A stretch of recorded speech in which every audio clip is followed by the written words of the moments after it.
आपका 6 महीने का बैठने का तजुर्बा कुछ काम लेके आया? सरकार तो बात ही नहीं कर रही ना। हाँ। अब ये तार लगा रखे हैं, आपने देखे हैं, दिल्ली में गाड़ी थी, समाधान चाहती तो फिर तार क्यों लगाती? 23 जनवरी को लास्ट बार बात हुई, मतलब 11 बहादुर की वार्ता हुई थी, उसके बाद बात ही नहीं करनी। बात से तो समाधान निकलता ना। हाँ। एक भाई, मेरा भाई बैठा था थोड़ी देर पहले, वो बोल रहा था कि राजा है, राजा बड़ा होता है, राजा सुनता नहीं किसी की। ये राजतंत्र है क्या?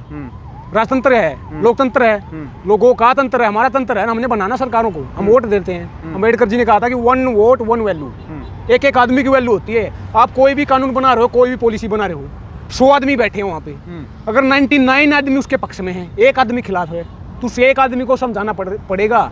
उसको हेल्दी डेमोक्रेसी बोलते हैं। और यहाँ तो लाखों लोग किसान उसके खिलाफ हैं। मान लेता हूँ कुछ टाइम के लिए, एक टाइम के लिए, कि हरियाणा पंजाब का आंदोलन है, वेस्टर्न यूपी का आंदोलन है, लेकिन किसान नहीं, जिस तरीके से फैलाया जाता है। हाँ, ये सरकार कर रही है ना, मान लिया मैंने, मान लिया, कोई बात नहीं। तो ये किसान नहीं है क्या? आगे सुन लो ना।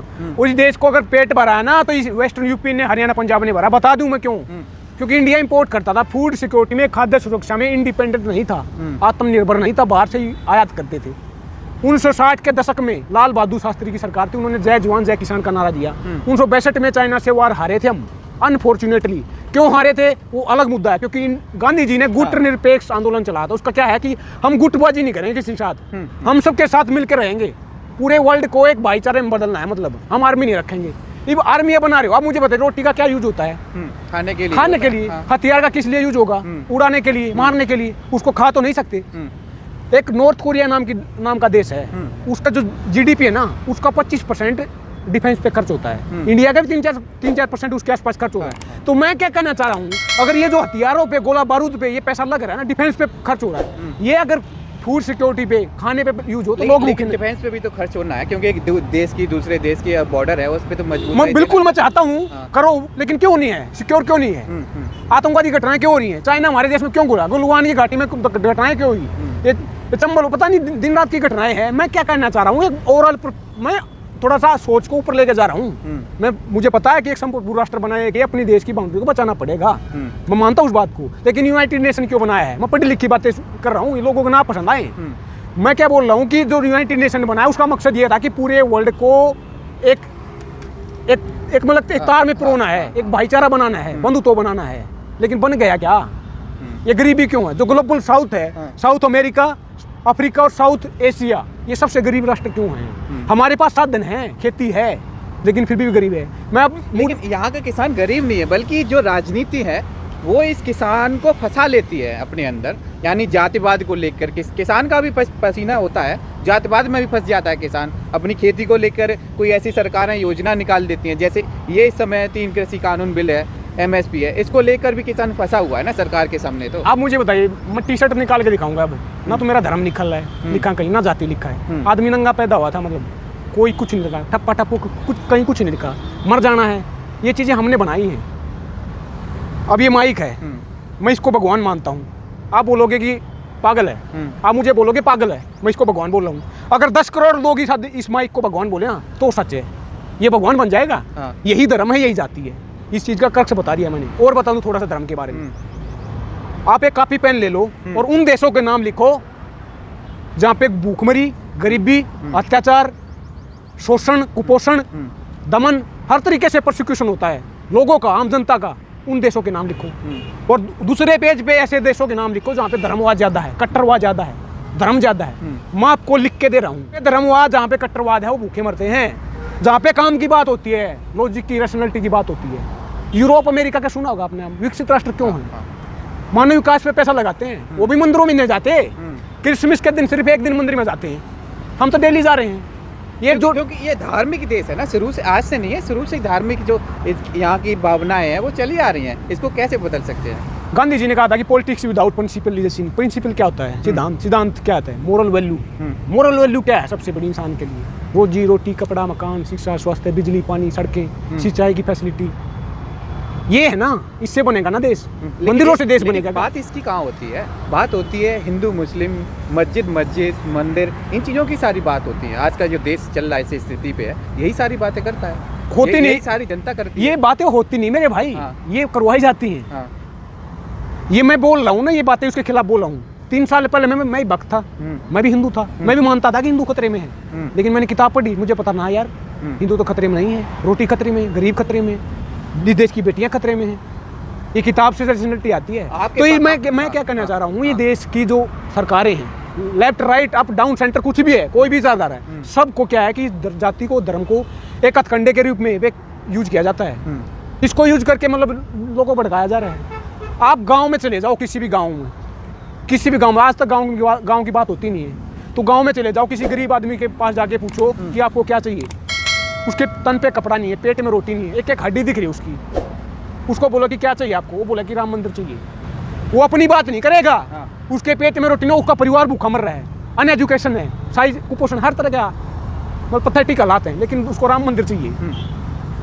मंदिर तो लाखों में देश में। आखिर ऐसे हालात क्यों बन रहे हैं? हालात इसी कारण बन रहे हैं क्योंकि देश में एजुकेशन, मैंने बोला ना, एजुकेशन की रैशनैलिटी आती है। किताब से समाधान होता है ना, किताब से लॉजिक डेवलप होता है, समझ रहे हो ना। तो सरकारें इस देश की, मैंने बोला ना, सारी सरकार इसके लिए जिम्मेवार हैं। तो सरकारों ने हमारे देश को, हमारे देश के लोगों को एजुकेशन नहीं दी है। यूरोप, अमेरिका की मैंने पहले बात की थी, वो देश पढ़े लिखे हैं, उन्होंने किताबें उठाई हैं, वो पागल नहीं है, वो लॉजिक की बात करते हैं। तो इस देश में किताब पे और कलम पे बंदूक का पैरा है। देख लो ना, आप सवाल पूछता है तो जेल में डाल देंगे। तो जब लोग पढ़े लिखे होंगे तो आप अपने अधिकारों के प्रति असर्ट करेंगे, दावा करेंगे। जो फंडामेंटल राइट्स आज तक नहीं पता क्या है, आज तक नहीं पता, तो उस पर अधिकारों पे अपने दावा करेंगे। गलत हो रहा है भाई, काम की बात कर, ये हिंदू मुस्लिम मेरा पर्सनल मैटर है, मेरा पर्सनल मैटर है। वहीं अब महंगाई की बात करते हैं। महंगाई को देखें तो कई राज्य ऐसे हैं जहाँ पे पेट्रोल और डीजल की कीमत 100 यानी शतक से पार हो चुकी है। लेकिन सरकार जिस तरीके से कहती थी, जब सरकार बनाई थी, प्रचार हो रहे थे सरकार के, तो कहती थी कि महंगाई को कम से कम करने की कोशिश करेंगे। हालांकि बीच में इन्होंने अपना दायरा दिखाया, थोड़ी कम राहत दी, लेकिन फिर वही सिचुएशन आ चुकी है जो पहली सरकारों के द्वारा की गई थी।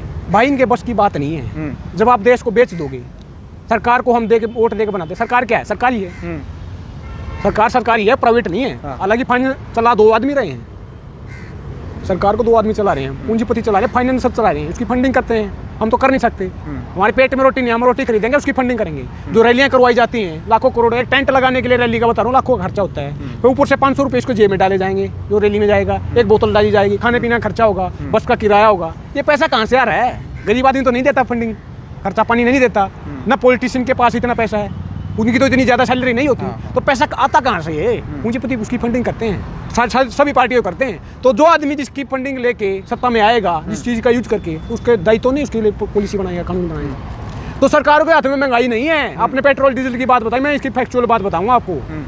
जो गल्फ रीजन से हमारा तेल जहाँ से आता है ना, खाड़ी देशों से, वहाँ पे उसकी 25 या 30 रुपये की एक लीटर की कीमत है, 25-30 रुपये।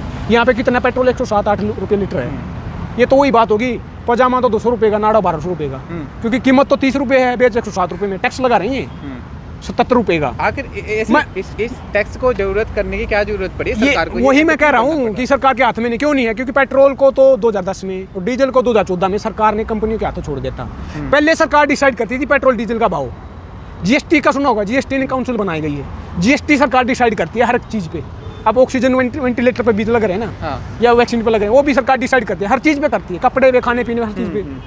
लेकिन जीएसटी से पेट्रोल डीजल को बाहर रखा है। क्यों रखा है? क्योंकि कंपनियां डिसाइड कैसे करेंगी? अगर सरकार ने डिसाइड कर दिया तो फिर फायदे की बात करनी पड़ेगी ना, आम जनता की बात करनी पड़ेगी। तो ये पेट्रोल डीजल का भाव कंपनियां डिसाइड करेंगी। कंपनियां क्या है? पूंजीवाद है, तो सरकार के हाथ में नहीं है। सरकार तो हर संस्थान को, हर सरकारी संस्था को जो हमारे लिए अधिकार था उसको बेच रही है। न्यू एजुकेशन पॉलिसी आई, लेकिन वो कहती है कि जो संस्थान चल नहीं पा रही हैं, जिनका इस समय वजूद कम हो रहा है, उन्हीं संस्थानों को बेचा जा रहा है। तो बेच दो ना, सिर बोल लगा दो, बोली लगा दो एक दिन देश की।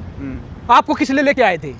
एक कंपनी आई थी ना, ईस्ट इंडिया कंपनी, वो भी यही बोलती थी व्यापार करेंगे हम, तो व्यापार करने आई थी ना। फिर धीरे धीरे उन्होंने कानून बनाए, ये धीरे धीरे कंपनियां कानून बनाएंगी। आज जो गूगल, माइक्रोसॉफ्ट, बड़ी बड़ी कंपनियां, उन्होंने अपने पैर पसारने शुरू कर दिए हैं। स्टेट गवर्नमेंट से उनको पैसे देने शुरू कर दिए हैं। इंफ्रास्ट्रक्चर में रोड बनाना, तो उसमें भी उन कंपनियों को पैसे लगने शुरू हो गए हैं। बाद में क्या होगा? तो लूट रहे हैं, अपनी जेबें भर रहे हैं। इनके बेटे बेटे तो रिजर्व पढ़ते हैं। स्विस बैंक अकाउंट में किसका पैसा गया था? आपका गया था, मेरा गया था, इनका गया था, इन पॉलिटिशियन का गया था। इनकी सैलरी तो 1 लाख रुपए की ज़्यादा से ज़्यादा, कहाँ से आ रहा पैसा? तो ये जो मतलब क्रोनी कैपिटलिज्म है, ये पूंजीवाद को बढ़ा दे के कंपनियां वहाँ पे बढ़ रही हैं, घुस रही हैं। फिर हम उनको कर्ज टैक्स नहीं दे पाएंगे, मतलब उसका कर्ज नहीं उतार पाएंगे और गुलाम कर लेंगे ये। लेकिन इससे शुरुआत है, सिर्फ इससे रोजगार भी तो मिलेगा। जब बाहर की कंपनियां अपने देश में आएंगी तो नौकरी भी निकाल लेंगी। आप ये माइक उठा के घूम रही है, प्राइवेट नौकरी है सरकारी है? प्राइवेट है। प्राइवेट है, सरकारी क्यों नहीं करती? आपका मन होगा सरकारी नौकरी करूँगा, अच्छी लाइफस्टाइल होगी, 8 घंटे की नौकरी होगी, भाषण नहीं होगी, इसके चक्कर में दिन रात टेंशन रहती होगी दिमाग में, वीडियो डालनी है, ये करना वो करना, घूमना फिरना है, फिर ऐसे सिक्योरिटी का इशू होता है, ऐसी चीज़ें होती हैं।